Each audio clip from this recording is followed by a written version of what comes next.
me to read it to me. Well, Like, no, you're going to learn to read with me. well, at least she's thinking about things.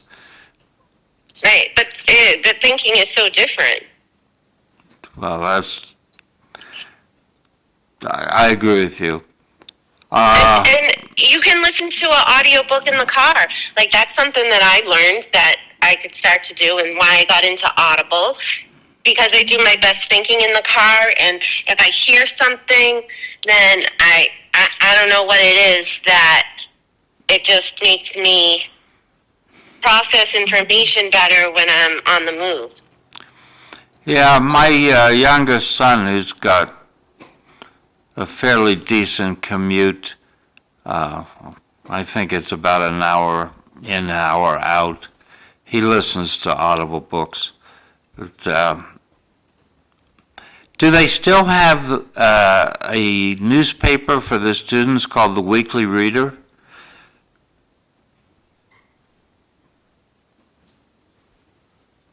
Hello, Eileen. Hi. Yes, you just brought back so many memories, Cliff. The Weekly Reader. Scholastic Weekly Reader. Yeah. But even that, like, so I think there are various versions of it now. Time has a version, I believe. There's lots of different versions. Yeah. But again, a lot of it, like right now, what's big for kids online is, what is it? Now I'm going to draw a blank, of course. There's a digital weekly reader that a lot of schools and school districts subscribe to, which, yeah, they need that print exposure with the actual book handling skills that will be better for them. When I was in college, part of what I got was, one year we got Time magazine delivered to us. Another year, Newsweek. Another year, U.S. News and World Report. And the fourth year, we got The Economist to expose us to a variety of news sources. I got a text here from Text World, and the audience, I should say. The thinking is not different. The parenting is different. Kids are not accountable for their actions. Thank you for your comment. You got that, Eileen? Yeah, no, that's very true too. The parenting world is different. I mean, you say no to a child and kids think it's a form of child abuse these days. Yeah. Well, it's not a good thing. Hey, I see that Monday is the anniversary of the Operation Al-Aqsa flood, in which Hamas went into Israel and killed, what Tim Wall say, 1,400 people. So the Students for Justice in Palestine are planning a week of rage. That doesn't sound good. Nationwide on college campuses.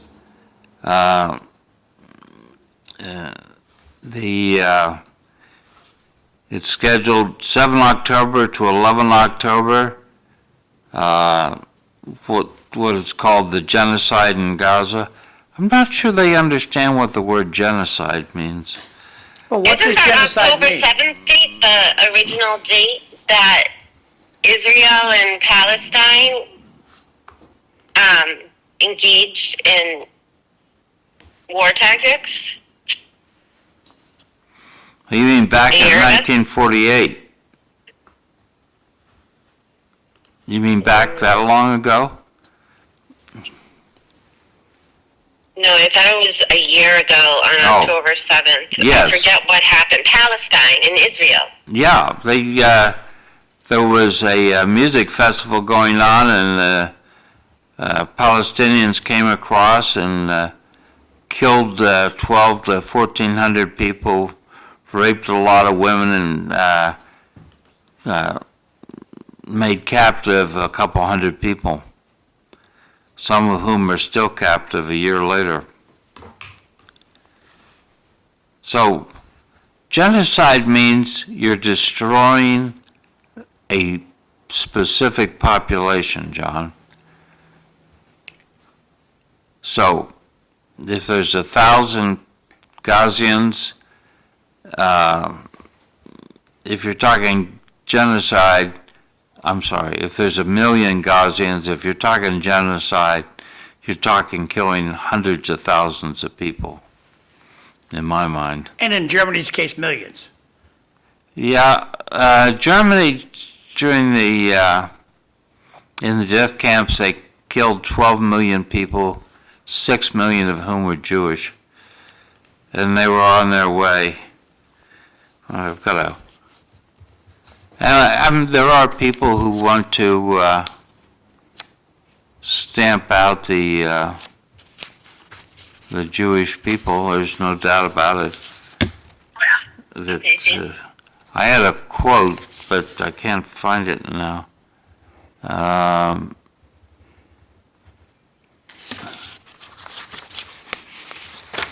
From the late Hamas leader Nasrullah. Oh, I know, I'm looking in the wrong place.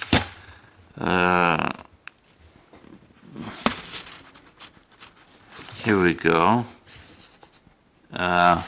This was quoted in the New York Times last week.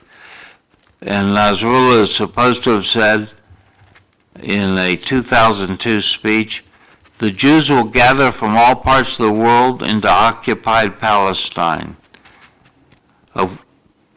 not in order to bring about the Antichrist and the end of the world, but rather that Allah, the glorified and most high, wants to save you from having to go to the ends of the earth, ends of the world, for they have gathered in one space." They have gathered in one space, but there the final and decisive battle will take place. So, Bret Stephens, who quoted this in his op-ed, said, in other words, Israel was one-stop shopping for the killing of Jews. And I sometimes think that that's exactly what's going on. How do you know somebody's a Jew? You know who their mother is. Okay, well, the 1,500 people that were killed last year on October 17th in Israel, how did the attackers know the Jews from the atheists?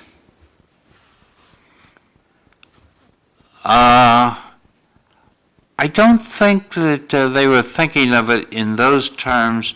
I think they were thinking of it in terms of ethnic Jewish as opposed to religious Jewish.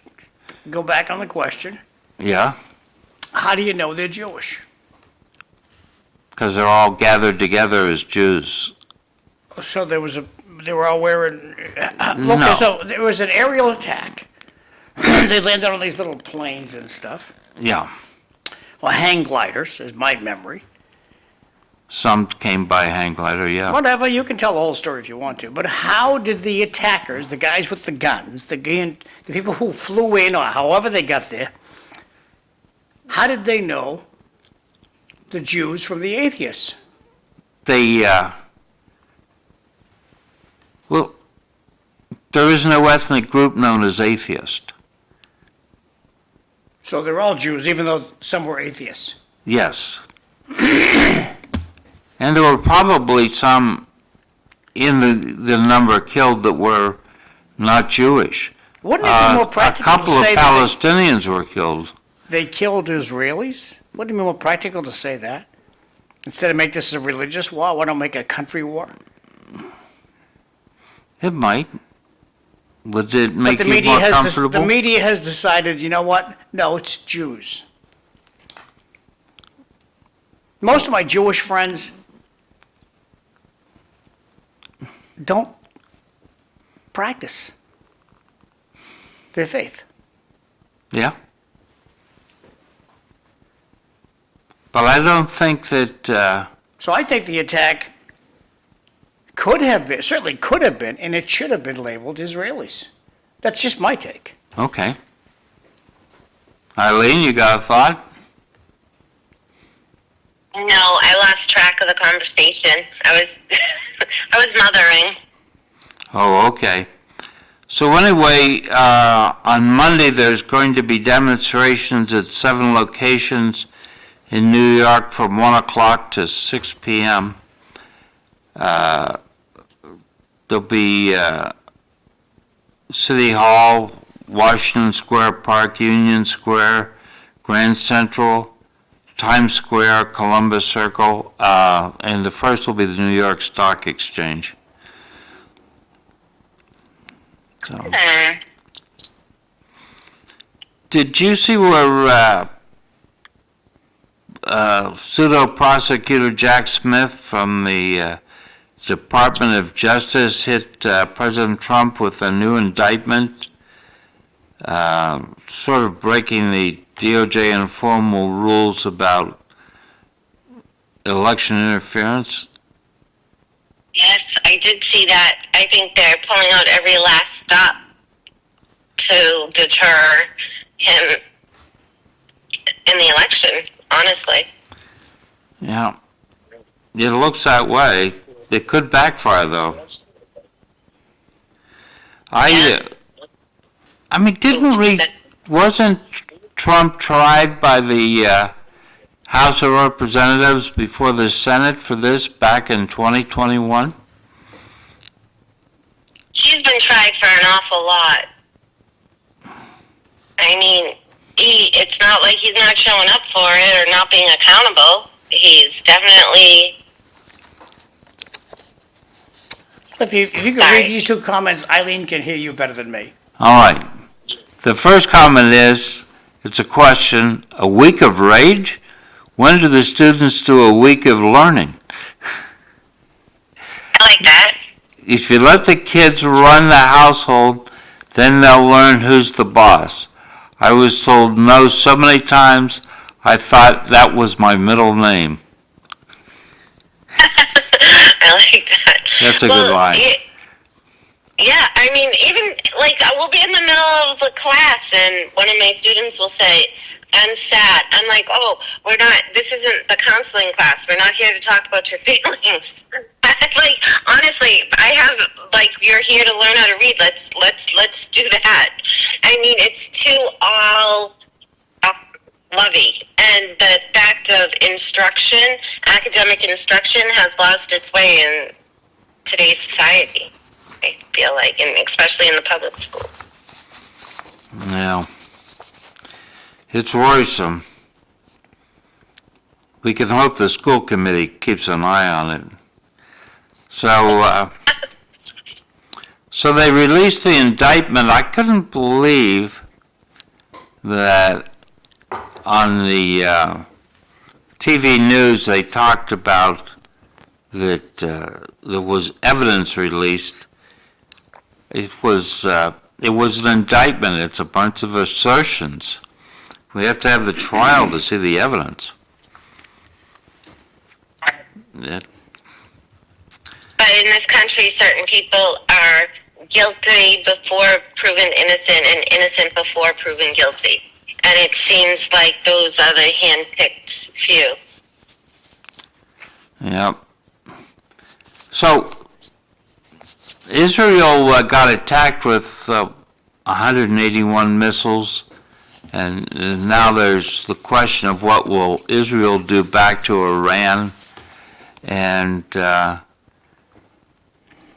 some people are saying that Israel should take on Iran's nuclear program and attack it. Don Serber, who puts out a daily newsletter, said that he agreed that Israel should take out the program. A couple days ago, he said the verse of the day on Monday, referring to last Monday, was, or this last Monday, was Nehemiah 9:30, which says, "For many years you were patient with them, but by your Spirit you admonished them through your prophets.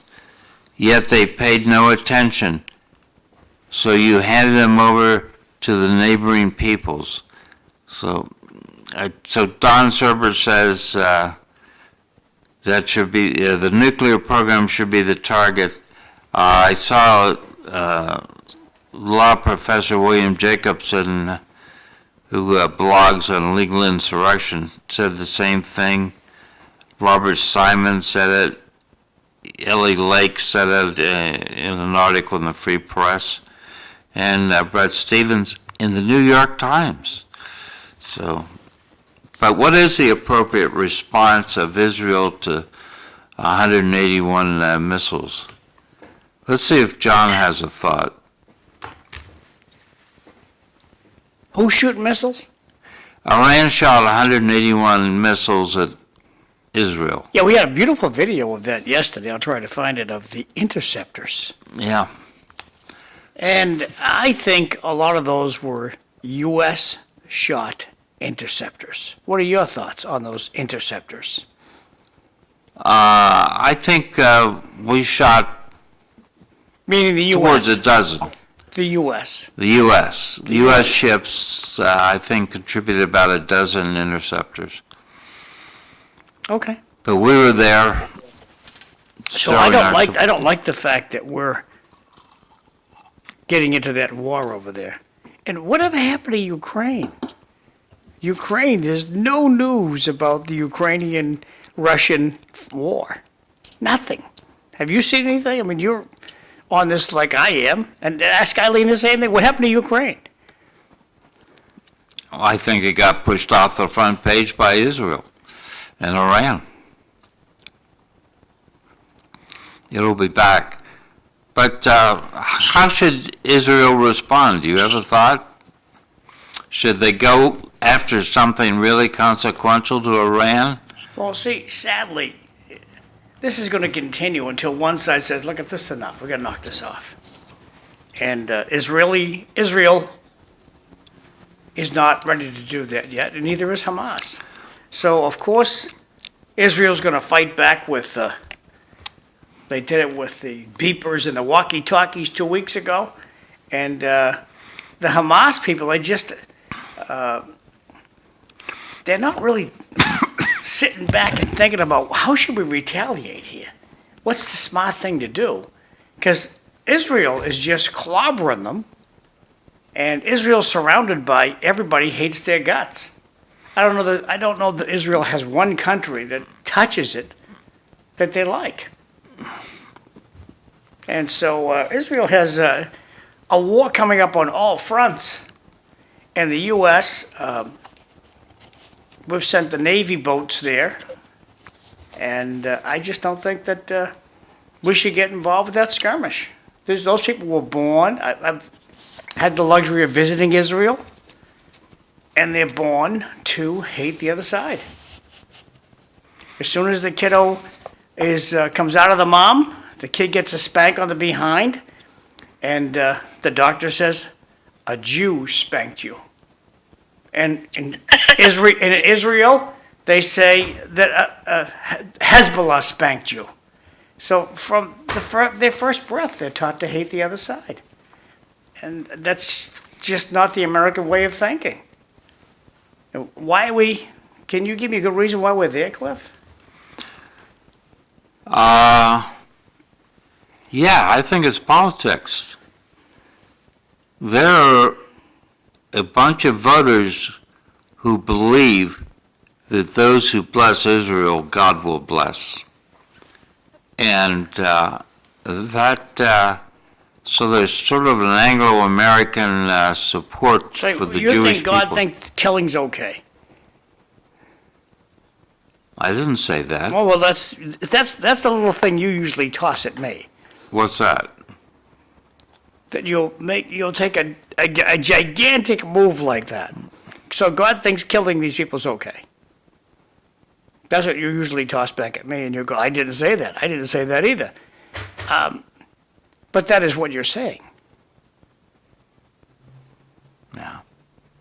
I think God is interested in protecting Israel. And I think that... Don't you think God loves everybody? Yes. Okay. I know we like to emphasize, especially the Jews, but I think God loves everybody. Yeah. And I don't think God would be thrilled with the political leaders in Israel and the political leaders of Hezbollah. I don't think God would be pleased with either side. Stop the killing. Well, It's not going to. When I think about the Middle East, with exceptions, I break it into, there's Israel, there's the Arabs, and then there's the Iranians. And the Arabs are one version of Islam. The Iranians are another version of Islam.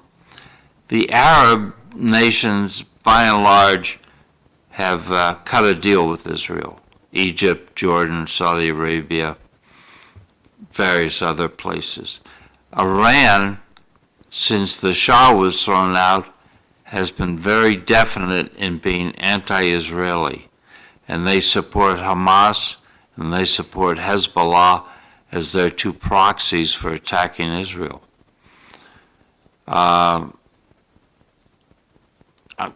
Israel, if it wanted peace, might not get peace because Iran is not prepared to have peace with Israel. Okay. And Hamas and Hezbollah, I don't know, they're the proxies for Iran for attacking Israel. So they're rubber stampers. Yeah. Well, they have their own grievances, and Iran supplies money and arms to help them exercise their grievance. Okay. Eileen, you got a thought? Eileen? I'm here. No, but I don't have a thought. I'm sorry. Okay. So there's no stopping this war right now. It's going to keep going. But my question to you still exists. Why is the United States there? Because we like Israel is not an acceptable answer. Why is it not an acceptable answer? Don't we like everybody? Didn't we just give Iran billions of dollars back? Yeah. So don't we like Iran? Don't we like Lebanon? Yeah, we used to like Lebanon. I don't know anymore.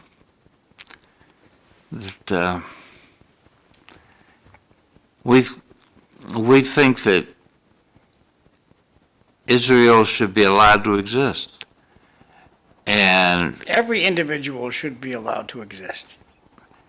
Not just a political government. There are some bad governments there. yeah, But the people who live in the country of Egypt, Israel, Palestine, Iran, the people, the commoners like you and I, deserve to live. so if we pulled all of our military support from Israel, what would happen? They'd be shooting, they'd have blowguns. They can't fight without our jets. They don't Yeah, have their own jets.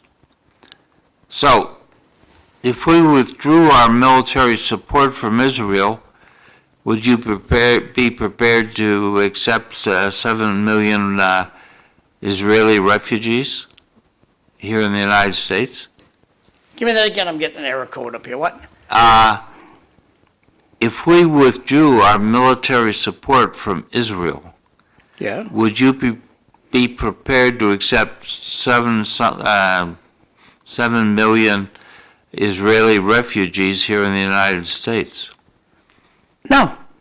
Where would they go? I'm not willing to let the refugees or whatever we want, the migrants, whatever we want to, I'm not willing to let them just come in here of free will anyway.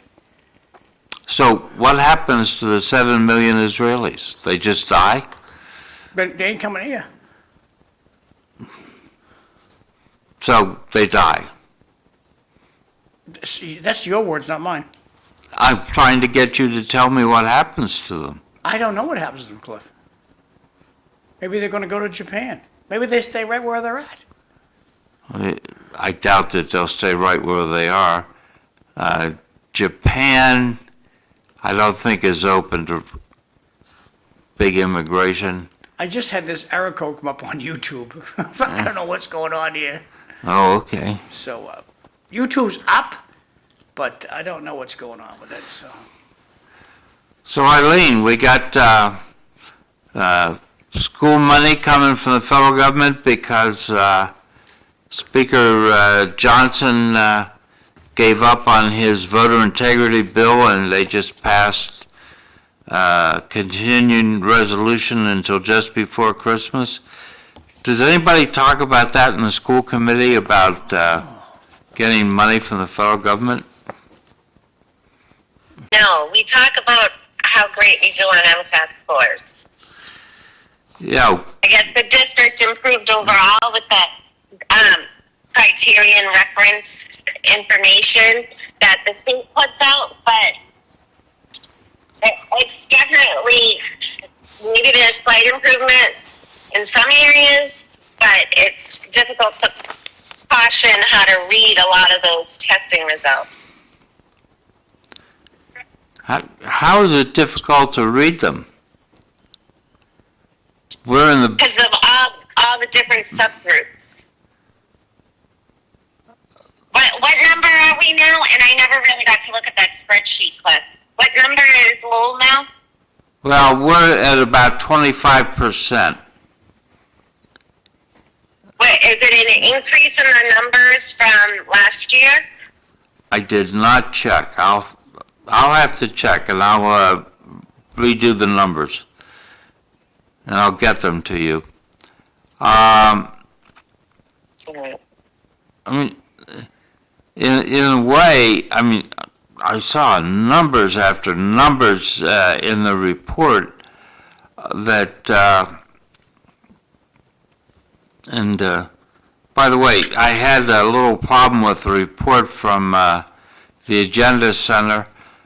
I sent, on Sunday, I sent Jen Meyer, the public affairs officer, on her government email, a note asking a question. That is sloppy. Yes. What was it? A straw. And did you get a response? Yes, that's where I'm going to compliment Jen Meyer because I sent this out Sunday about dinner time and I had a response within 10 minutes from her government email, not a private email, her government email. And then I had got a follow-up email. She didn't have the answer to my question, but she said, I'm redirecting this to the right person. I thought that was excellent support to the community. I was very impressed. Yeah, Jen Myers is really good with everything. Like, she's the one that does all the pictures in the community when the schools have big events and so forth. So, yeah, she's really good with everything. Yeah. So, John's right that Ukraine has sort of dropped out of the off the front page of the newspapers, but Ukraine is still going on. When President Zelensky was in town, he met with candidate Harris, and then he met with candidate Trump. I think as far as solving the problem, Kamala Harris just wants to go on the way she's been going, but I don't know what the path is to war termination. And I guess we're going to fight to the last Ukrainian. On the other hand, candidate Trump wants to find a solution to this problem and put an end to the war and the killing. I would say he sounds like he's been listening to John McDonough. But do you got any thoughts on that? Going to go to break. When you conclude that train of thought. Eileen? Yes, I think that Donald Trump is very forward-facing with how he deals with worldwide situations, and we need somebody to sit down with Vladimir Putin. We need someone to sit down with Zelensky. We need somebody to do the face-to-face and have those conversations that, I know a lot of people don't like Trump, but he's willing to do that and to protect the country. That, I know a lot of people don't like Trump, but he's willing to do that and to protect the country. That, I know a lot of people don't like Trump, but he's willing to do that and to protect. All right, and Melanie's there. I'm going to take off for now, guys. I'm sorry. I got to get Anthony all set, and I hope you all have a good weekend. Okay. You All right, too. bye, Melanie. All right, thank you. Bye. Bye. So, good morning, everyone. Welcome to City Life Show. I'm Cliff Krieger, your host. That was Eileen Del Rossi. She's having to take care of I'm the mother duties. We're hoping that Melanie Gilbert will be showing up any second now.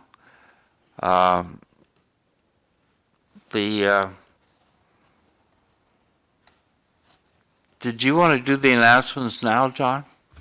Or is it too early for you? 20 past. So I see. So I'm going to take Eileen's name off. I'll take Melanie's name off till she gets here. Okay. Because you didn't get a text, no nothing, right? No, I didn't. So it's really easy to forget you're supposed to be coming, too. Sometimes that happens. So, So any local stuff going on, Cliff? oh yeah. Okay, well, what's local stuff? Because we're not going to stop the war with Israel. They'll be warring over there 100 years from now. That's just what they do. That's true. I actually wanted to hold off on the local stuff until Melanie came through the But we door. can back up the bulldozer. But I thought I'd talk about free speech because I think it's an issue. All right, well, tell Tim, me like, more. like Tim Walz, who's running for vice president, says that the First Amendment doesn't protect you, people who happen to say something and it turns out to be misinformation. I mean, that's totally different than my understanding of free speech. Lying's okay, Cliff. Watch any commercial. Well, that's right. Free speech means the right to be wrong. Misleading people in advertising with one word. What one word? Probably, likely. Buy a lottery ticket. You're likely to win. The key word there is likely. Get you out of trouble. I said likely. I didn't say you would win. So But- the advertisers find wordsmith you to think that if you buy a lottery ticket, you're going to win. But I mean, I'm worried about the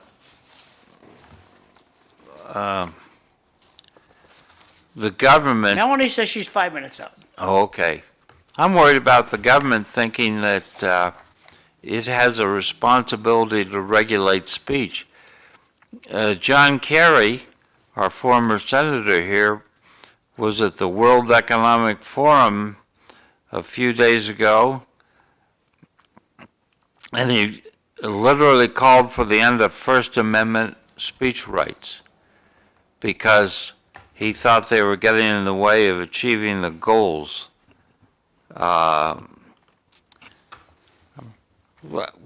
Where did he go to school that he thought it was okay to squash free speech? That just, and He doesn't know he's squashing free speech? Do you think he does? I'm just worried about people in government who think that they know what the truth is and that they have the right to squash other people who don't agree with them. And There are a lot of people in America who don't know what free speech is. Free speech, that means you can talk as much as you want, you don't have to pay for it. I don't think Free so. speech means you can say anything you want. You can lie. Lying's Yeah. legal. Yeah. Oh, Good morning. Welcome back. Well, thank you. How are you? I am sunshiny. I'm telling you, I had to pull out my coat this morning. so, Morning, Cliff. good morning. How are you, sir? If Good. you want coffee, just make it. Other than that, you can just plunk down and, I just come right in. Yeah. There it is. That's Melanie Gilbert from the Lowell Sun. And I would say switch mics. You sit here, Sit but here? use Okay. that mic. This one's starting to blink. I know, I almost didn't cut the clip because I saw all your notes. And I thought, oh, man. Oh, take this one. Yeah. And bring it real close to your mouth. Okay, and the flower. Yeah, there you good. go. I'm a professional. Yeah. So, How are you? how good. And you. I'm splendid, Yeah. thank you. So, Glad to be back. yeah, our condolences to you. And, Thank you, thank you. He had a beautiful service. You know, there is something, I never get tired of seeing the flag being Yeah. snapped and folded, you know, when they do Yeah. that trifold, it's really, really a beautiful thing. That's when my heart gets caught in my throat, honestly. But thank you. Yeah, well, I'm going to get to experience that Sunday. A friend of mine passed away on Monday, and Oh, I'm sorry. so there's a funeral Sunday at 11 o'clock. So I'm going to run down for the funeral and then be back. so Yeah, Melanie, where was the military honors for your dad? Where'd you have them? We all went back to Detroit where he was born. Oh, okay. And the whole family was there. It was really sweet. I mean, we all gathered at his bedside. And then we postponed the funeral until we could all make arrangements, or the memorial service, till we could all come in. But we had the honor guard from Saginaw. There's a big base up there, and they came in, and it was really, you know, they've got all their dress, I guess you call it their dress uniform. Yep. And it's a gorgeous way, a solemn but also beautiful way to end someone's life, you know, to send them out. So, Yeah. and then they presented it to my oldest brother, and you know, I thought he's a very stoic guy, but I thought he was going to, you know, he was struggling. But thank you. It was we had beautiful weather. It was a beautiful day. Everything was just worked perfectly. And half of the people in Michigan. What's that? How are the people in Michigan? You know, I do remember moving to Boston. Michiganders are very nice. They're just solid people. And I do remember moving to Boston and feeling like they were frosty. You know, it wasn't mean. It's not that they didn't like you. It's just that they were a little more reserved, a little more standoffish. And I do feel, now I'm used to it and I'm not Yeah. intimidated by it and, you know, we just go with the flow. But I'm reminded of how open-spirited, you're like family. And oddly enough, like 80% of the people who live in Michigan are related. So it is Yeah. it's like Lowell. And that's why I feel really super comfortable here, is because it reminds me a lot of not only the Midwest, but of my hometown, Detroit. Something that, and maybe it doesn't happen anymore, but when I was young, if you're driving through the Great Plains area, Iowa, Kansas stuff, and two cars approached on a two-lane road, the one driver would hold their finger up on the steering wheel, and the other driver would hold their finger up, just sort of a Like, hey, casual neighbor. recognition. Yes, Yeah. hey neighbor. Yeah, yeah, And I thought that was pretty cool. yeah. Little ways of saying hello, Yes, even though you have no idea Yeah. who you're saying hello to, even on the road at 55 miles per hour. Yeah. Exactly, yeah. So it's a much more, I would say, calm pace. But that could just be, you know, my prejudice speaking, because I'm a big fan of, you know, go Detroit. Well, you used a term about the residents of Michigan. What are they called? Michiganders. Michiganders. I Yep. never knew that. Yeah. Michigan. Yeah, we're Llewellyans, right? right. And which Michiganders. every time I type that, it comes up on my spell check as, no, you can't do that. And Michiganders is the Well, actually, same. we're Bay Staters. Oh, is it? Oh, yeah. With a subcategory of Llewellyans, right? Llewellyans is here. Yeah. Yeah, oh, that's true. That's true. I see what you're saying. Yeah, right. We don't say Commonwealthers. We say Bay Staters. Where's Eileen? She's doing mommy duties this morning. Oh, She you know called what? in and she was chit-chatting, and 7 o'clock, she said, I got to tell Melanie I said hello. Oh, yeah, I was looking forward to seeing her, because I have to tell you, one of the things I do appreciate about Eileen, and if she's still watching, this is a shout out to my girl, is that she really puts in motions that are quite boots on the ground. I mean, every one of the school committee members puts in a motion that's representative for their office. But she seems to really get at the underneath, you know, because she's a teacher. So she understands that sort of nitty-gritty,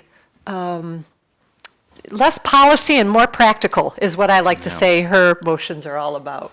All right, Cliff, let's dive in. Where do you want to start? I'm impressed by this timeline.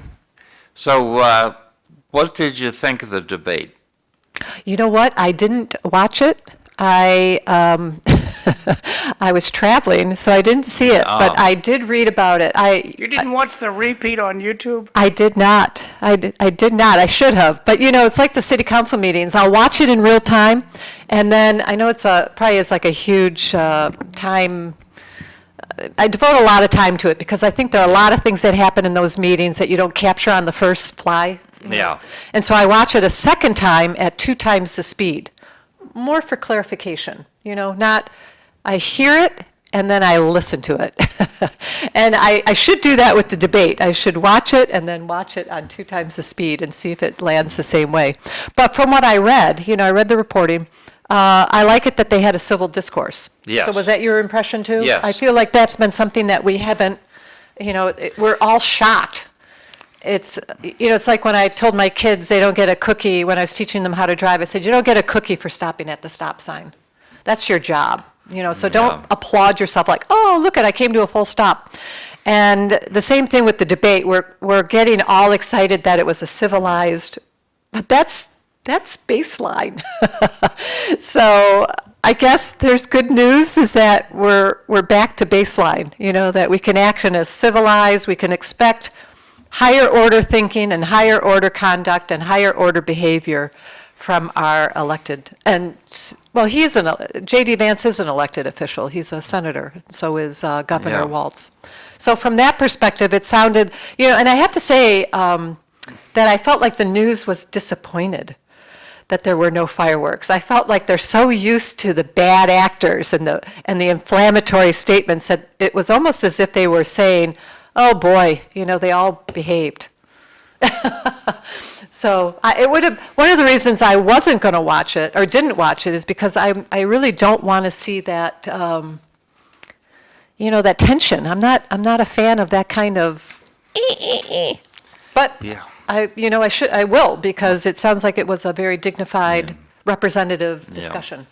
Yeah, the idea of people embarrassing themselves in public, I don't want to watch Has it. captured the fancy. I Yeah. know, it's captured the fancy of the public, Yeah. and it's captured the fancy of the media, and I think that's a bad, I want an adult in the room, and it sounds like there were two adults, at least in their presentation, Well, which, it proved to me that Vance had practiced. He had got some tutelage. He got a lot of tutelage. He got some verbiage that he was able to remember yeah. while stressed out on a live stage, such as he was. Because he has seemed awkward. And people still don't respect the magnificent democratic machine that exists and is all out there shining and doing all their work right now. And the Democrats have a magnificent machine. The Republicans have horses and beautiful silver swords. And they are on a crusade, man. And they're going to lose. Yeah. Well, The independents will make up their mind. well, you know what, that raises what you had mentioned to me earlier about polls, and you had asked me, do I believe in polls and do I follow them? The answer is no. I mean, I really like to talk to people on the street, and I don't think polls really do that. I can't tell you how many times my phone rings and they're trying to poll me, and I don't answer those polls. And I get all those mailings, and particularly my dad. All his mail has now been forwarded to me, and he gets tons. I should bring one in next time of the 5-page poll or questionnaire that he gets. And it's just dumb stuff, like, what do you like best, tapioca or oatmeal? Like, is this really getting at the heart of the American electorate? And I don't think it's really a poll. I think it's a marketing tool. I remember I had just to draw a connection, maybe loose, but still, I'll put it out there. I had my annual physical, and I go through MGH, and before my physical, they said, check in and fill out this questionnaire. So, me being somebody who likes to play by the rules and, make my superiors happy, I filled out the questionnaire. I get to my appointment, and my doctor, who I've known for years, starts asking me all the same questions. And I said, Eleanor, I already answered all these questions. I did the poll. She goes, oh, we don't get that information. That's not in my system. And I said, wait, what? She What? said, yeah, that information, which asked normal health-related stuff, but it wasn't conveyed to her. Well, then what's the point of filling out the questionnaire? So next year, I'm not going to be a good doobie, and I'm not going to fill out that questionnaire because I answered all the same questions for her in real time because she didn't have access to what I'd already done through the system. And I think polls are that way. I don't know who's getting that information. I don't know who's collating that information or monetizing that information. And I think maybe other viewers or voters feel the same way and they're not really participating, or they might be skewing the results. I think polls are nonsense, honestly. I think there's two kinds of polls that we need to be aware of. One is polls that are actually looking for information. True. I would think that the UMass Lowell Public Opinion Center it is trying to do legitimate polls, and then there are push polls. I get That's a good point. push Yep. polls from people every week, almost every day. And they're designed to push me in a certain direction, I think. Do they also ask you for money at the same time? Yes, Yeah. of course. Push and take. Yeah, so that's already sketchy right there. So, So the producer doesn't like polls. He I don't doesn't. believe polls the findings on a poll are, if you hire me, tell me whether cement or hot top is going to be the best thing to put on the sidewalk. And a hot top company hires me. What answer do you think I'm going to give back to them? yeah, I'm going to take a poll. Do you want cement or hot top? Hot top won. Yeah. Next week, the cement company goes, hey, Mac, do a poll for us. I'll do it all over again, and the cement company's going to win. Poll finders find for the people with the money. Let's, I think- but let's take Corporal Cue Ball. What's his name? Now I can't forget, the Raging Cajun. Oh, James Carville. Carville. Mhm. Yeah. So he's running Clinton's campaign. Do you think that he's looking for polls to tell him what he wants to hear? Or do you think he's looking for polls to tell him where the soft spots and the hard spots are? Yeah, I think it's, what do they call that, confirmation bias? Yeah. You're out there. I think it's pseudoscience. I think polling is sort of right up there. And I'm so glad to hear, John, that you are as level-headed as I think I am in Cliff. But I just, I think it's like astrology or horoscopes. It's a nice pastime and it's fun, Good conversation. but is it really scientific? Cliff, this comment from the audience. Could you read it, please? John Kerry, the guy who protested the war he fought in, now wants to shut people up. Yesterday's Democrat turned into today's totalitarian. Oh, yeah, I saw a clip on that. I hope that's out of context, honestly. I did not drill down, but I thought that was alarming. I've never been a fan, honestly, of John Kerry. I think he is a guy, he's the kind of guy who strikes me as a person who drafts the polls. You can take that with you. Oh, thank you. And take a look at it. Yeah, the clip I saw was alarming, and what was even more alarming is that he didn't think what he was saying was, sometimes you can tell people are thinking, oh, wait, I got to pull this back. Yeah. Or I got to reel this in. I threw my line Like out Grant too far. Northam. Yeah, I'm pulling up a boot. I need to Yeah. cut fish, or I got to cut the line. Yeah. And he didn't. He just seemed to barrel right on.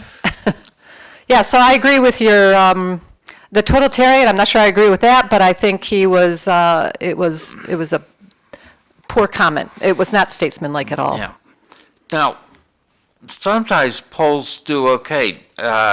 In 2008, Nate Silver got, what did he get? I got a number here.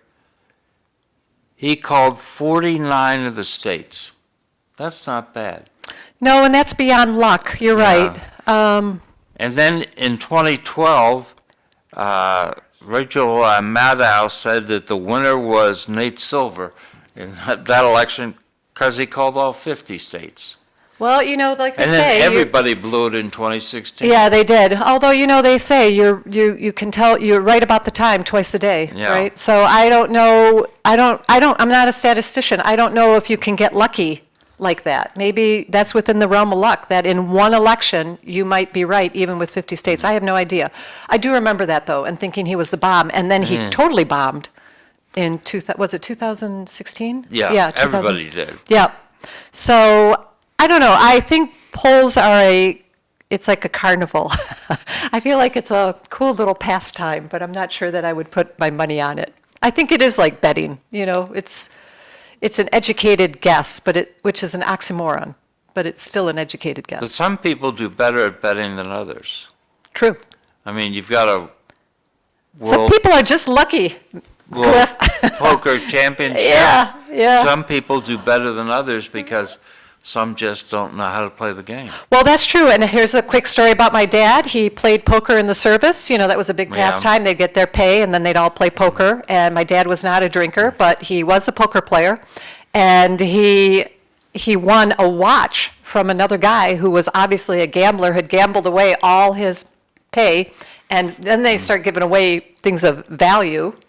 And he won a watch, which he wore until his dying day, and he gave it to my brother. And it was really, I thought, and I said to my dad, gosh, I had no idea you were such a card shark. And he said, I'm not, but I just know how to have a poker face. Yeah. Like he said, he really had no poker skills. He knew the suites and, what do they call those? I'm not a poker player. The hands, the suits. Yeah. He knew the rules of the game. Yeah. But he wasn't a big strategist. He just was a poker face, and he won some other stuff too, but the watch was the big one. And I don't know. I think that there are people who might not know anything about football, or they might know loosely about the players, or they focus on the personalities and not the coaches or the plays. Who would have thought Patrick Mahomes would be such a phenomenal quarterback? I didn't. But here he is. I mean, I thought he was a loose nut, really. that wouldn't be able to be a leader on the team and rally his troops and get them in, but he's no Tom Brady in terms of Yeah. decorum. Let's put it that way. And which decorum is, but that's my bias. Decorum is a really big deal for me. And if you don't have decorum, I don't trust you. And here's Patrick Mahomes, who's just like out there, and yet somehow he won back-to-back Super Bowls, right? Or at least one Yeah. of them. So anyway, I don't know how people do it, but polling. Well, I'm reading a book on polling right now, so the next time you come back, I'll have finished the book and maybe even done a book report on it. All right, So- I am game for that. Oh, speaking of which, there's a book out on Tim Walz called Behind the Veil. Oh, It's- already? Wow. Yeah, it's a two-part book. It's written by the a Republican who was the head of the Minnesota State Senate for a couple of terms. So the first half of the book is about working in an environment where there are Democrats and Republicans and talking about his style and how he thinks should go. And then he talks about Tim Walz, and he's unhappy with the way Governor Walz dealt with the George Floyd riots in Minneapolis, waiting days before he called out the National Guard. Oh, interesting. What was that, $500 million worth of damage? Damage, Yeah. okay. And That I was have unprecedented. I don't think we had a playbook for what went down there. Yeah. I mean, I understand what you're saying. Yeah. The playbook is call out the National Guard. But that was, that just Well, took on a life of its own. And then Walz said, "We don't want to call out the National Guard. They're just a bunch of 19-year-old cooks." Oh. Well, for a guy that had been Yeah, in wasn't the- he National Guard? Yeah, retired Yeah. from the Guard. Right. That seemed a little flippant. But Yeah, anyway, it's easy to pick on the troops. I agree. this guy's name is Paul Gazelka. Okay. So there's a good upper Midwest Yep. name. Yeah, What Gazalka, where does that come from? Poland or?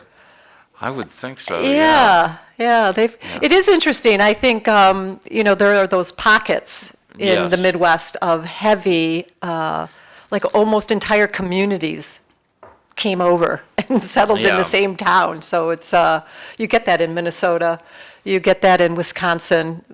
Not so much in Michigan anymore, but you got that in Michigan, and Well, when I was growing up, Western Pennsylvania was that that's way. another one. Yeah. Yep, no, you're absolutely right. So I kind of follow Western Pennsylvania because I follow what Selena Zito says, because I think she has a finger touch to what's going on as a reporter. I don't know if you've ever heard of No, I'm Selena going to have to look her up. Yeah. Well, I think the reporters who get out in the community, whether they are a pollster or just, whatever, you can't do a restaurant review if you don't eat in the restaurant. No, and what happened to the media that they're afraid to ask questions? I totally agree. I think, And let me pick on our governor. just don't pick on me. Nobody asks. Oh, I understand going the Wayback Machine. The media especially has a thinner skin than anybody. The media, it's interesting to watch some of my friends in the media. It's because we're creating art. It's John. very thin-skinned. But We're sensitive artists. there's the governor in front of you, and she's boasting how wonderful of life is in this state because of her, and nobody asks her any questions. Yeah. Why are you told before you're not allowed to ask questions? No, in fact, after the press, that presser that she holds, she always holds, I can't remember the term, but it's like it's on the record, but off-topic scrum, where you can ask her anything. She goes away from the podium, and she's surrounded by reporters and the TV cameras, and they can ask her anything. For instance, I went to the And why don't they ask questions? well, they ask, what I call low-hanging. My biggest question is, how did the migrants get here? They were flown here. Some have. That's I've been mindful of that question You since. can say some, but Yeah. okay, some Yeah. walked here. Yep. Right. But many were flown here, landed at Logan Airport. They went. Which is why they're that bypassed bunking it. customs and immigration and lived at the airport until they moved up here. Where did they come from? Who paid for the flight?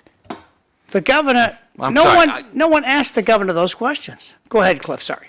I'm sorry, I didn't mean to point. You paid for the flight. There you go. No, There's but how do you know this, Cliff? But this, the temporary protected status, which is the legal mechanism by the authority of the president Yeah. by which they're coming into the country, is a very open-ended sort of Yeah. policy. And, you know, it's not regulated or overseen by the Congress. So it's kind of like a turf thing. So I'm sure there's a budget there. But, you know, those are good questions. You're right. There with- is a budget. FEMA, Cliff, Spend- can we just stay on my topic? Okay, let's not go with education here, okay? Why John, don't we John, ask the John, governor may questions? I finish answering your question, or do you want to go off topic? I'm asking Melanie. Last year, FEMA spent $350 million taking care of illegal immigrants. This year, they have spent so far 600, well, I'm sorry, this year is now the new year. The last year, up to the 1st of October, they had spent $650 million. So FEMA is in the hole, so they don't have a lot of money to take care of survivors of Hurricane Helene. So Cliff, are you telling me that FEMA paid for the plane? Fly It's a good the question. migrants here? I like the way you're thinking. And I don't know if, That was the question. right. I don't know if the FEMA budget specifically paid for these planes that have been coming in for a couple of years, but the government has been paying for it. FEMA has been paying to house these people. And who told immigration, look the other way? Who told customs, look the other way? I like the way you're thinking. My frustration or my limitations are that that's not my remit. You know, I'm strictly local news. Right. And so I am. I love No, but love wait, this. and that's why I It's really. his job to ask the question. But I need to have access to the local leaders, and that's really city council, board of health, school committee, license commission, which I'm loving. I had no idea you guys were so involved in the management of the city. Nothing would run without this guy and his colleagues. Everything would shut down.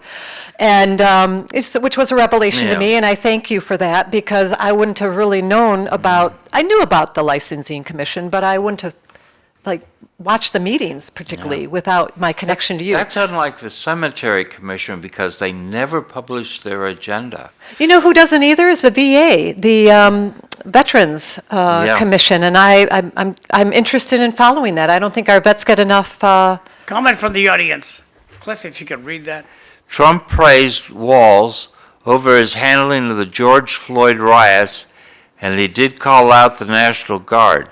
I highly doubt that Walz insulted the troops. Let's keep in mind who wrote the book. Well, you know, that writer does raise good points all the way around, and this kind of shimmies back to the polling. You don't know who's delivering or asking the information or delivering the information, and you're not really clear what they're using it for. And these are these conflicts of interest. It's blowing up in the WNBA with Christine Brennan, who is a writer, sports writer for the USA Today, and at the same time, she's writing a book about Caitlin Clark. I personally think that's a conflict of interest. I think you should take a leave of absence. I think Bob Woodward took a leave of absence when he was writing his Watergate book, and I think that's been the standard, but the rules are all different. So which gets back to your point, John, is that why don't they ask tougher questions? I don't know. I mean, I think It's those. not a tough question. It's Not a tough question, but basically- compared to what they're asking. How'd you Correct. get here? Who paid for your flight? Right. And why did the federal authorities let you in? Right. For that, I would have to have access to the people, and that's really restricted. I got a behind-the-scenes look at the ICC, the building and the operations, but I wasn't allowed I didn't have access to the. Why? They say privacy, which I do understand, but that can be a dodge, just like HIPAA. It's privacy. We Yeah. can't release, it's privacy, it's this, that, the other. Even if the person gives permission, the hospitals will say, sorry, it's HIPAA.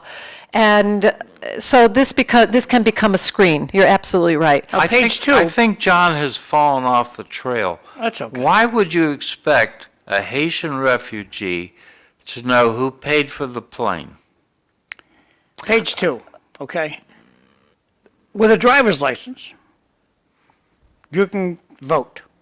You can walk into the town hall and say, I want to register to vote. Got an ID? Yep. And there's no proof of citizenship required. Is there? Yeah, that's a good point. I know that they're doing voter ID. You have to I'm trying to remember how I got on the voter rolls. I think when I move, I went to town hall and I showed my new driver's license with my address. When I went, it was in the olden days, and Cliff went in the last century, way in the last, maybe the 1800s, but You had to sign in blood back then. they just took your word for it. Oh, interesting. Huh. Cliff, did you show any ID when you registered to vote? Well, they probably knew everybody. To your memory? I don't think so. Yeah. They No, just they took- don't know everybody because my son registered to vote and it arrived and they threw it in the circular file. Your son threw it in the circular file? No, the election office.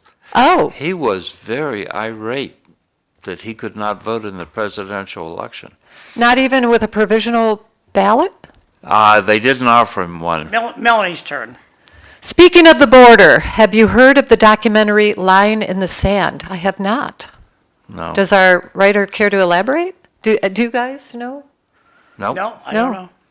Okay. I'm not a reader. Cliff's the reader. Well, I love documentaries, but I'll have to check that one out. Yeah, I think there's definitely some tweaking that can take place in for instance, my daughter never got her ballot.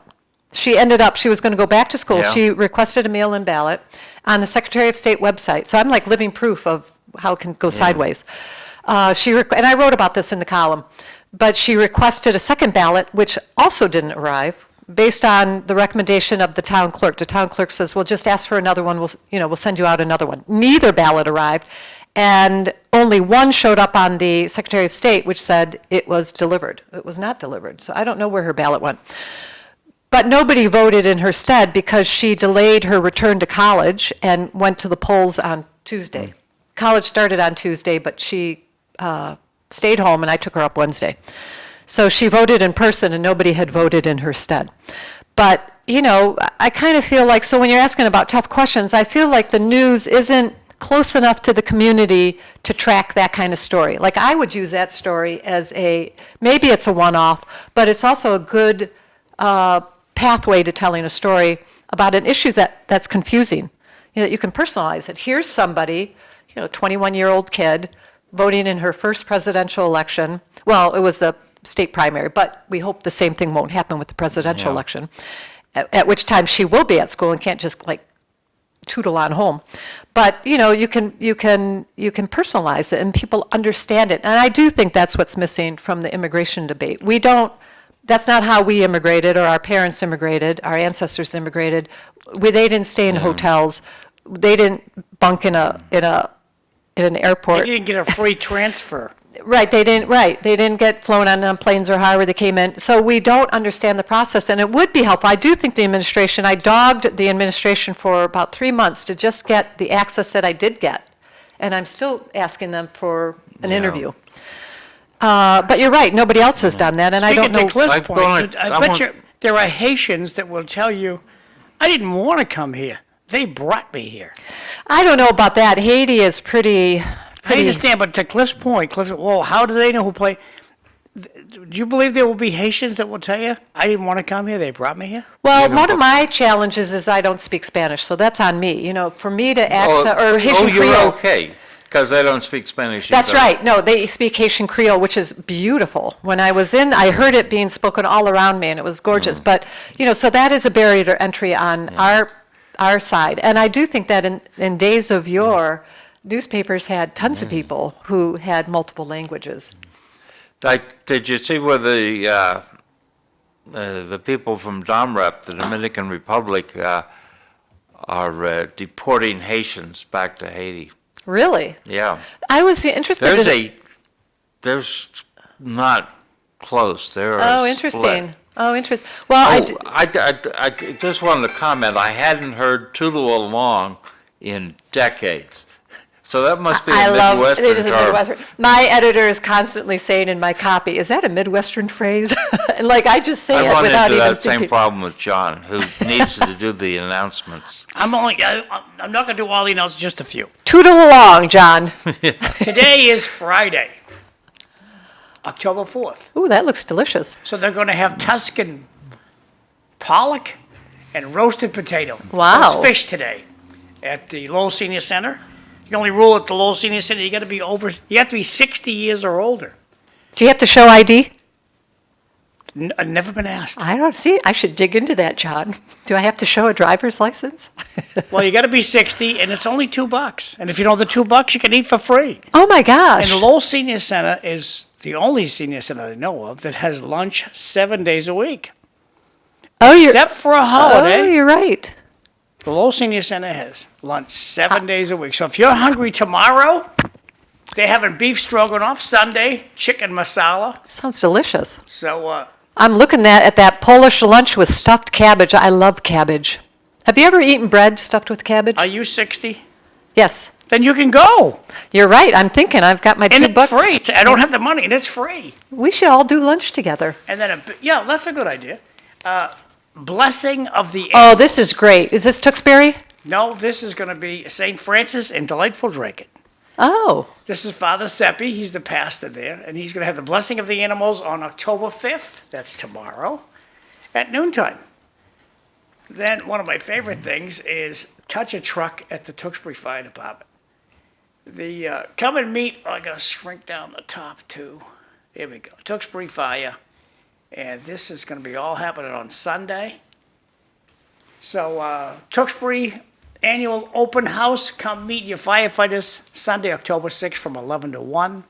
Touch a Truck, Firefighter Obstacle Course, oh, wow. Jaws of Life demo, spray a fire hose. That is a really cool thing to do. And try on fire gear. So that's going to be from 11 to 1. But before that, you can go to breakfast. An exceptional breakfast. Yes, at the Tewksbury Senior Center. And just get there anytime after 8:30, $10 a head. And you're going to walk out of there with a full belly. And that's Sunday morning at 8:30 a.m. till noon. So you can go and hit the feed bag and then go over and see the firemen. Everyone will be happy. I think that might be the last announcement. Let's see what else is going on here. That's the last announcement. That's So, a great poster. Whoever designed that did a wonderful job. back to you guys. Thanks. So I've got three things. One is you can get a little plastic card that is yours as a senior in Lowell, and when you go in, you push it up to the scanner and it records you there. Oh, where do you get that from? From the senior center? From the senior center. I have one in Lowell and Tewksbury. You're double dipping. Yep. Yeah. You can go to any senior center. I can go in Detroit, Michigan. I can go to the senior center.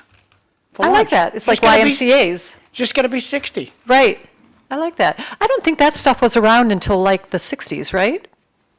I feel like the senior centers were sort of a fairly, Senior center started probably in the 80s. or the 80s, that even 80s, 90s. more recently? Yeah. Okay. Here, Arthur Romalo, the late great Arthur Romalo, got the thing going, and used to be in the Smith Baker Center, Right, right. and then they built him a brand spanking new building. Now the building we have in lovely Lowell should be transferred sometime this year from the owner to To the city. city. Yeah.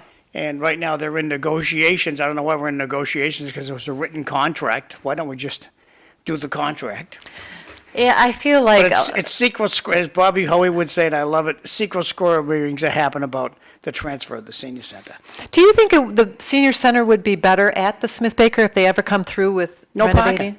I'm sorry? No parking. Oh, That's the senior center's right. really big floor. That There's no has a place to big park. lot. Yeah, and it's Yeah. right next to Walgreens, which is handy. Yeah, and it's right across the street from Market Basket, which is also handy. So it can be all like a trifecta of Yeah. happiness. Get So- your lunch, go shopping, go home. Two more things. Okay, Cliff, bring it. Lowell Volunteer Fair at Edson Hall, which is St. Anne's Episcopal Church downtown, 8 Kirk Street. Tomorrow, 5 October, from 9 to 12. And also, this evening at 6 p.m. for the first gathering of the Horror Book Club at Lala Books. They do a great program. I try to show a lot of love to people who keep me in the Yeah. loop. And Lala Books is one of those people. Gallery Z is another one. Yeah. Of course, the Pollard Memorial Library, Tewksbury Community Market, and the Tewksbury Public Library all do a great job. And I try to always get them in the paper because I try to reward people who, you know, keep us in the loop. But Lala Books they have something going on every night of the week, almost every day and night of the week. So horror, yeah, Halloween is my favorite holiday, and October is my favorite month. What's not to love? I came to New England on a visit. I was in college in Washington, D.C., and we rented that. Back then, you could rent a car when you were 18 from Hertz. And we all, so 4 18-year-olds tootled down to Hertz, and we showed our IDs, and we got a car. And of course, the headlights didn't work. But, because everything was very loosey back then. And we drove up to Boston. It was the first time I'd been to Boston. And we stayed with a friend who was on Babson, in the Babson area. And that's when all the leaves were changing. It was gorgeous. There was just that good smell in the air. And I thought, oh, when I grow up, I'm going to live there. When I become an adult, I'm going to go move to Boston. And I did. So there you go. So you had an article on the computer server farm in Spaghettiville. Oh, yes. Wasn't that interesting? I had no Yeah. idea that was there. Well, I knew it was there, but, because I was getting less spaghetti at home. But what did you find out?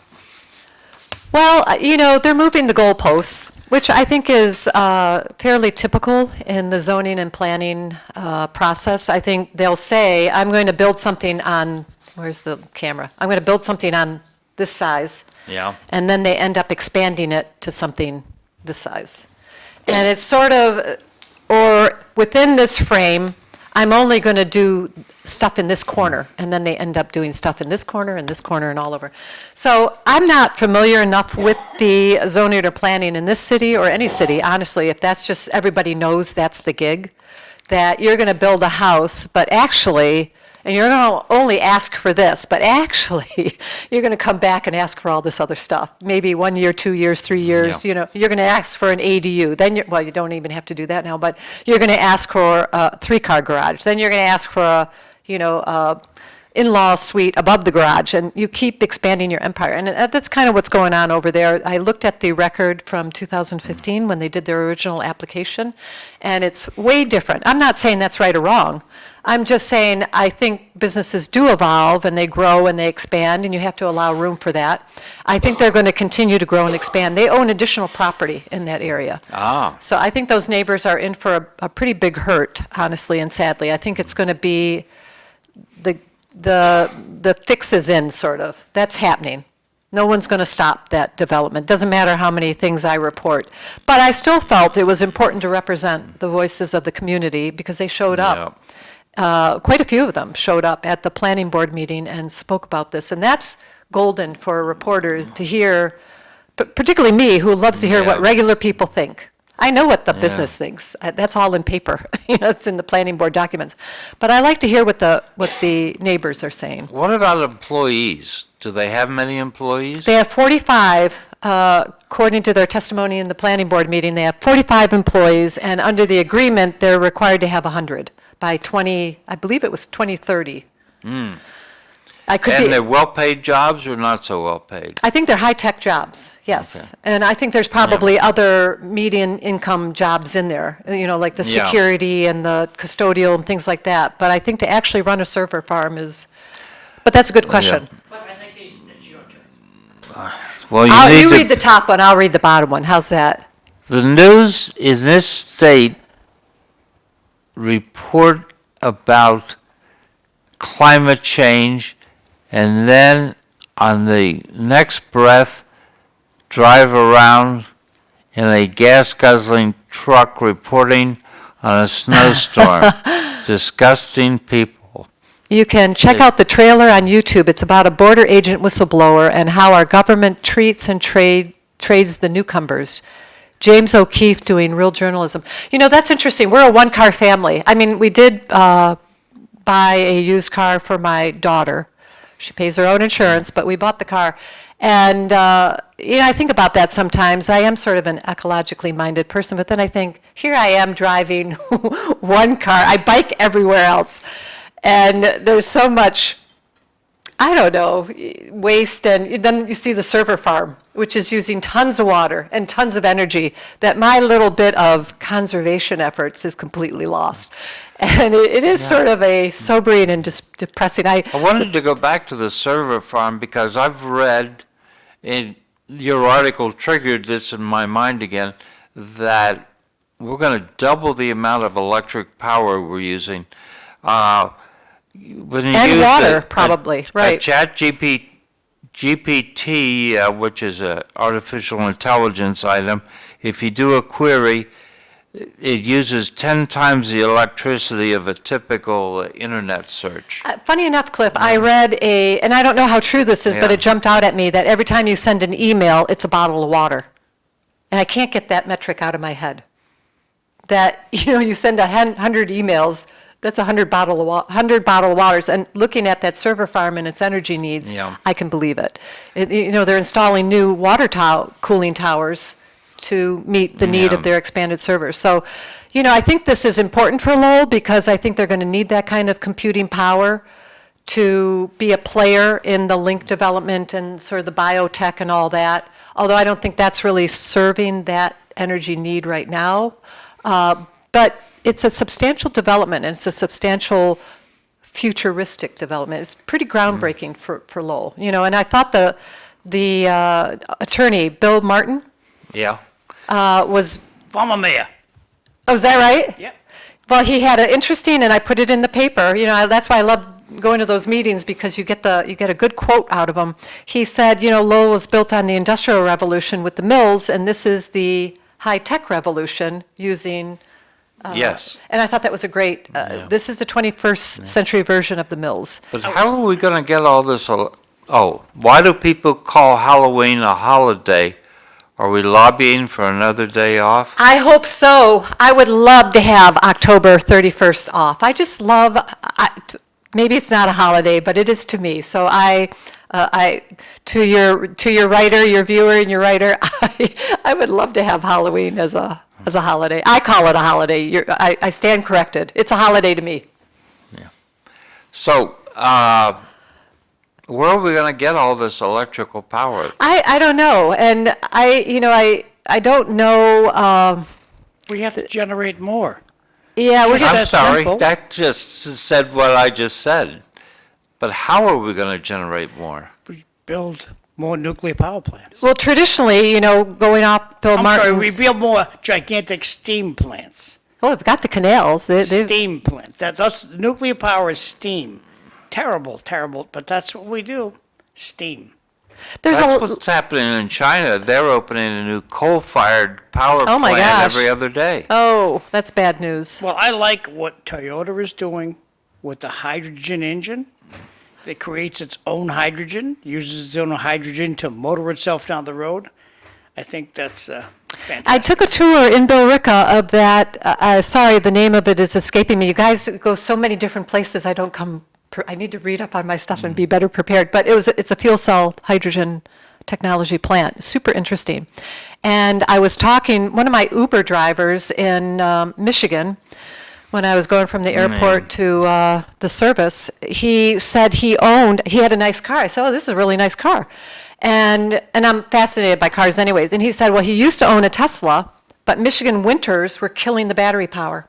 Yeah. So even though he was 100% charged, he only got 40% usage out of it.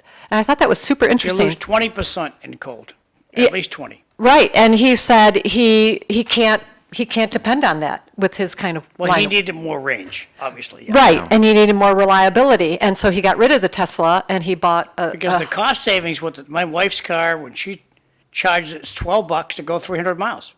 right, which is, Fantastic. yeah, that's $3 is a gallon of gas, which will get you, Well, what, 30, 40 miles, so that's pretty good. An electric car isn't for everybody. Right. Suits her needs. She loves it, and that's how I know so much about electric cars. But all electric does have its challenges when you're talking about climate, that the climate can be a barrier to entry for She some tells people. me she loses 20% for the She heat. loses 20%? For the heat, yeah. Yeah, that's interesting. So he said the next car he's going to get, first it was hybrid, right?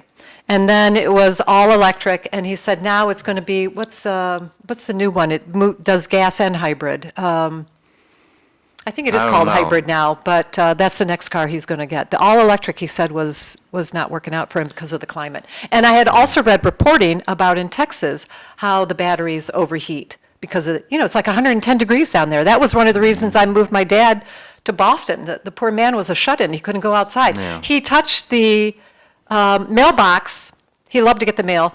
And he would go outside and he touched the metal mailbox and he burned his hand because it was right there in the sun. I mean, you didn't know you had to think about that kind of threat, I guess. But I think, so my sister who lives in Texas said that's the reporting down there because Tesla wants to Yeah. build a plant in Texas. And she said, well, good luck because her neighbors are saying, who own Teslas, that the heat is draining the battery as well. Unfortunately, the canals are filled with the bike program. That's pretty funny. That the city council thought was a good idea. You know what? That's a really good comment. The canals confused me. I didn't realize, I do now, obviously, but when I first came here, I was surprised to learn that they were privately owned. That really should be, I might be stepping into a hornet's nest like the high school downtown versus in Belvedere, but I really feel like the canals should be city-owned. I can't believe you can't kayak. What would you pay for them? What? What would you pay for them? I mean, to buy them from the Boot you're Hydro or not gonna- Patriot, whoever owns I it? don't think they're going to give the canals to us. Yeah, well, we're already paying for them because we pay for the bridges over them. But I don't know, I was just kind of surprised by it. I get it because it used to be a business and the canals used to feed the Yeah. plants or pump the water to feed the plants, but they're not doing that anymore. They haven't generated electricity in And more with than the a year. kayakians, I really Oh, think is that they should- right? Right, mm-hmm. They've been didn't doing repairs. realize. Yep, that was, that came out of, again, that's where all the good, I don't have the sources that somebody like a Jerry Nutter or you or a Teddy Panos has. So I just have to do it the hard way. I have to go to the meetings. And in the meetings, people say stuff. Like at the city council meeting, Mayor Rourke said the city has spent $10 million on homelessness, which is going to be my story for tomorrow's paper, since 2021, which sounds like a lot of money, but $2 million of it went to CTI for their homeless shelter, and another $2 million went to Lowell Transitional Living Center. And that money wasn't taxpayer money, which I'm going to spell out in my article. A lot of that was CD, Community Development Block Grant, and ARPA money and things like that. But still, it's a boatload of money, whether it came out of our pocket or the government's pocket. Eventually, it came out of all Yeah. our pockets. We have more homeless in Lowell now than we've ever had. We're Interesting, they're really not eff- posting those numbers on the website anymore. We're really effective about getting more homeless to come to Lowell, and what we're doing is not working. No, Did they really, speak to a solution of what we're going to do with the South Common?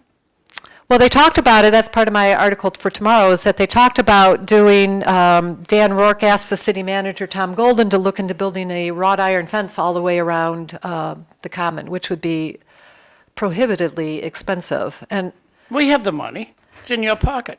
yeah, but John, and this is but what he also said was, what it does is it just moves them Oh, it creates a clothesline for their wet. yeah, true. Wet I've clothes. seen that That's as what it well. does. Yeah. I don't know, they closed the encampments and the, These people should be picked up and forcibly housed at the Barica House of Correction.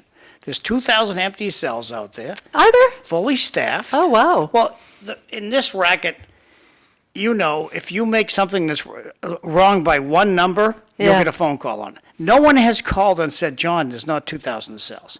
but I have had more than one employee at Bill Rickensicker Russian. How many total cells are there over there? That's a good I detail. never asked that question, but there are 2,000 empty cells, fully staffed. Huh. And that's not privately run, that's state-run. That's not like one of those private companies, right? It's run by FOG. Where they get their money is in the FOG, but it's taxpayer dough. But it's taxpayer dollars, right. It's run by the Middlesex Sheriff's So Office. I think they should be brought out there, and every 60 days, they come before a board and prove that, okay, you should let me free, or this is the help I need. I think that what we're doing, letting them do is subsidizing with their EBT card and their Mass Health card. Right. We subsidize this lifestyle, and we should not be doing that. Well, that's subsidized, you're right, that's subsidized. When you're saying we, you mean the Commonwealth, not just Lowell. Taxpayers. Yeah, okay, taxpayers, yeah. Well, it's a troubling situation. I think they do need to just, like, talk brass tacks.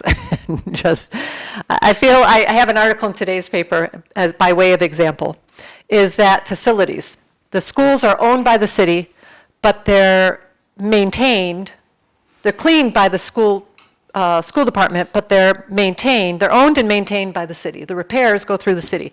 And there's a lot of this going on. Yep. And on top of that, inspectional services reports to DPD, which, submits a report to HHS, which supports the report to Board of Health on the inspections. It's like, oh my goodness, there does seem to need a way to cut through all the clutter. John used to have a package of legal papers about that thick, which was all the open work orders. Oh, school do. Now they've automated it, but it's Yeah. pretty lengthy, right? Yeah, it is pretty lengthy. And so, You know what, we're out of time because. oh no, I would love to just be able to just showcase the sun and show your article. thank you, John. That's not going to be happening today, so it's time to say goodbye, kids, because we got about 10 seconds. Well, it's always a pleasure being here. I'm glad to be back. Thank you for inviting There's me a on. donut here somewhere for you. I there's see donuts. it. I see it. We'll I hunt it will. down now. On Say that goodbye. note, We got to go. Bye. Bye. bye-bye.